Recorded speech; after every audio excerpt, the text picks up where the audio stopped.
Assalamualaikum warahmatullahi wabarakatuh. Baiklah anak-anak, kita lanjutkan materi sistem pencernaan pada manusia yang terakhir, yaitu tentang gangguan pada sistem pencernaan manusia. Apa saja penyakit-penyakit yang dapat menyerang sistem pencernaan manusia? Ya. Yang pertama, ada namanya gastritis. Merupakan suatu peradangan akut atau kronis pada lapisan mukosa atau lendir dinding lambung. Penyebabnya adalah penderita memakan makanan yang mengandung kuman penyakit. Kemungkinan juga karena kadar asam klorida atau HCl pada lambung terlalu tinggi. Ya, jadi jangan terlalu banyak makanan yang kecut-kecut ya. Nanti dapat memicu, salah satunya adalah penyakit gastritis. Kemudian ada hepatitis. Hepatitis merupakan suatu penyakit yang terjadi akibat infeksi virus pada hati. Virus dapat masuk ke dalam tubuh melalui air atau makanan. Yang ketiga ada diare. Diare terjadi karena adanya iritasi pada selaput dinding usus besar atau kolon. Feses penderita diare biasanya bentuknya cair atau encer. Penyebabnya adalah penderita memakan makanan yang mengandung bakteri atau kuman. Akibatnya, gerakan peristaltik dalam usus tidak terkontrol, sehingga laju makanan meningkat dan usus tidak dapat menyerap air. Namun, apabila feses yang dikeluarkan bercampur dengan darah dan nanah, kemudian perut terasa mulas atau mules ya, gejala tersebut menunjukkan penyakit disentri. Nah, jika menderita penyakit ini segera pergi ke dokter supaya dapat penanganan secara medis ya. Kalau dibiarkan secara berkelanjutan dapat menyebabkan ya nanti bisa jatuh sakit yang lebih parah. Oke. Yang keempat ada penyakit namanya konstipasi. Konstipasi sering juga disebut dengan sembelit.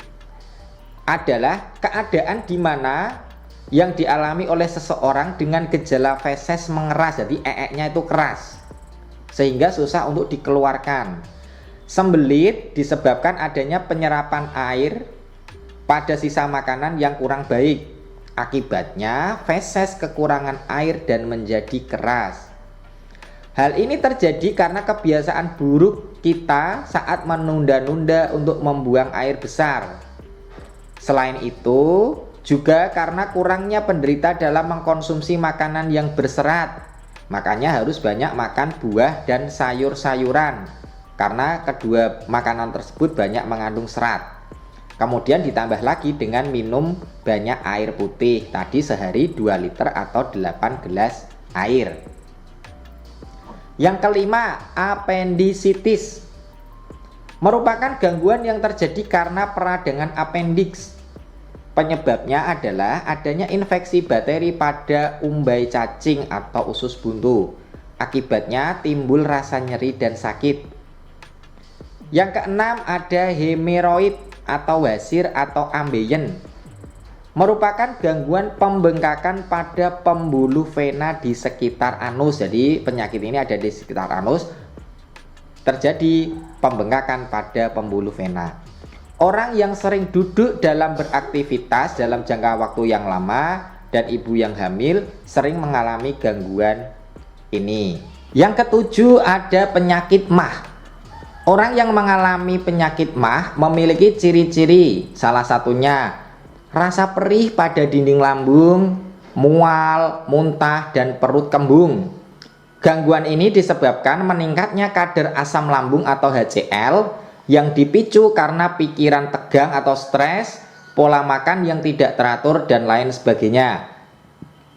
Jadi yang punya penyakit MAH jangan terlalu stres ya pikirannya, jadi dibuat atau dibuat untuk enjoy aja, jangan terlalu tegang. Yang kedelapan ada keracunan. Keracunan makanan dapat terjadi karena pengaruh beberapa bakteri, misalnya Salmonella typhosa yang dapat menyebabkan penyakit tipus.